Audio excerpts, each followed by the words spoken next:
بہت مصروف رہنا بھی خدا کی ایک نعمت ہے۔ ہجوم دوستاں ہونا، کسی سنگت کا مل جانا،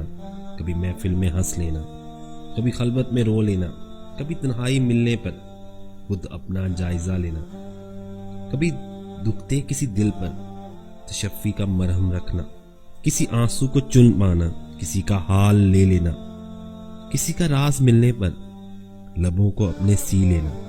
کسی بچے کو چھو لینا، کسی بوڑھے کی سن لینا، کسی کے کام آ سکنا، کسی کو